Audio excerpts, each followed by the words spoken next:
Finale में जाएंगे, शायद मुझे ट्रॉफी मिलेगी तो लड़कियों का हौसला बढ़ेगा कि गांव की लड़की ने ट्रॉफी जीती है। लेकिन नहीं ऐसा हो पाया। मैं बाहर निकल आई, जब बाहर देखा मैंने निकल के, ट्रॉफी जीतने का सपना बिल्कुल खत्म हो गया। लोगों का प्यार इतना मैंने देखा कि उस प्यार के आगे मेरे आगे ट्रॉफी छोटी हो गई, कि मैंने ट्रॉफी नहीं जीत पाई लेकिन लोगों का प्यार जीत लिया। बिल्कुल, घर के अगर बाहर की बात करो तो बहुत ढेर सारा प्यार मिला, लेकिन घर के अंदर जो प्यार आप तलाश कर रही थी वो नहीं मिल पाया। नहीं मिल पाया। उसके बारे में क्या कहना है? क्योंकि कहीं ना कहीं हमने देखा कि जब आपका एविक्शन हो रहा था तो जैसे सना जो है, सना को कहा था, सना सुल्तान को सना मकबूल ने, कि उन्होंने जो है उसे चाय में से मलाई की जैसे मक्खी जैसे निकाल के फेंक दिया, उसी तरीके से कहीं ना कहीं सना मकबूल ने आपको भी एविक्शन के टाइम पे निकाल के फेंक दिया। क्या कहना है, जो आपको उन पे इतना भरोसा था, आखिरकार उन्होंने भी आपको सिर्फ गेम की तरफ इस्तेमाल किया? वो डे वन से बोलती थी कि गेम के तरीके से मैं गेम खेलूंगी, रिश्ते में घर के बाहर बनाऊंगी। लेकिन मेरा ग्रुप था, जो भी 4 लोग थे हम ग्रुप में, लब भाई, विशाल भाई, मैं, सना मकबूल, तो हमेशा साथ खड़े रहते थे। अब लेकिन 3 लोग मेरे ग्रुप के ही नॉमिनेट हो गए। अब उसने मेरा 4 जगह साथ दिया, अगर एक जगह नहीं दे पाई तो वो मेरी बड़ी बहन जैसी है, उसके लिए मैं हमेशा थैंक यू बोलूंगी कि उसने अपने हिसाब से सही किया होगा।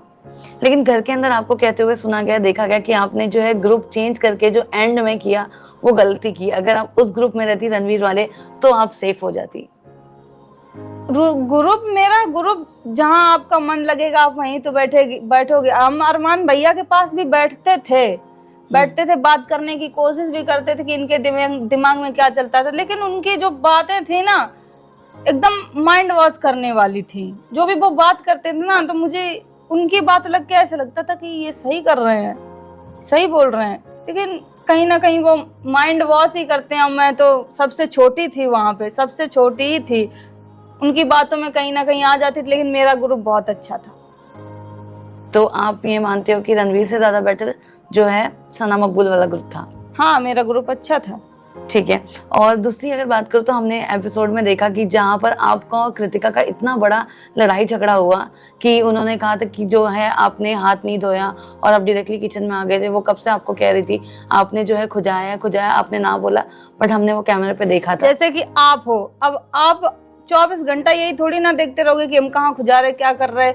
अब मैंने 1 घंटा पहले यार खुजवा लिया होगा, पता नहीं कब कैसा हो गया, मैंने बोल दिया कि नहीं ऐसा नहीं होता। इसमें ये तो नेचुरल चीज है ना, कभी कोई खुजवा सकता है। उसमें ये बोल रही थी कि नहा के आओ।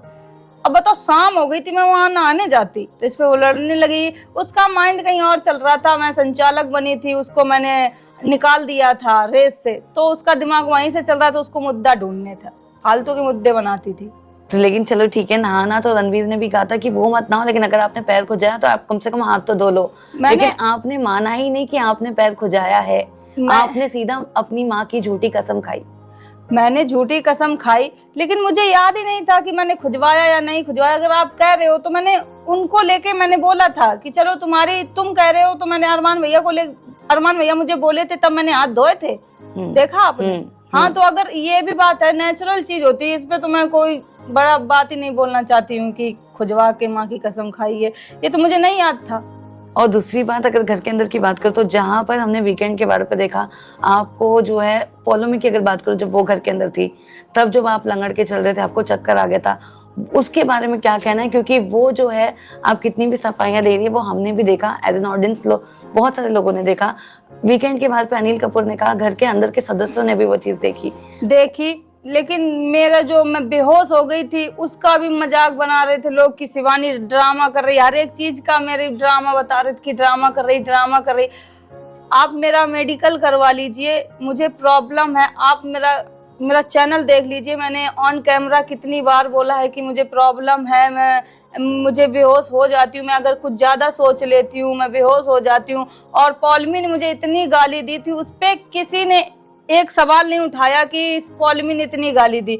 यहाँ तक कि वो राघव भैया भी आए थे, वो भी मेरी बीमारी का मजाक बना के चले गए। उनसे मैं यही कहना चाहूंगी, अगर किसी की बीमारी का मजाक बनाओ, अपनी टीम से पहले सलाह लेके आओ कि क्या प्रॉब्लम थी। ऐसे किसी का मजाक नहीं बनाते हैं। मैं इतनी टूट गई थी अंदर से कि ये सब मेरी बीमारी का मजाक बना रहे हैं। जी हाँ, रवि किशन ने भी वीकेंड के वार पर आके वही कहा था कि आप आपके भाषा को जो है उसका इस्तेमाल कर रहे वही हो ना कि मैं कहीं बहुत ना कहीं अच्छा कि मैं समझ नहीं पा रही हूँ, इसीलिए जो है मैं टारगेट हो रही हूँ, और इसी का आपने जो है एडवांटेज उठाया। रवि भैया आए, मैं खुश हो गई कि ये भैया मेरे लिए आए हैं, ये मुझे अच्छा लगा कि वो मेरे लिए आए।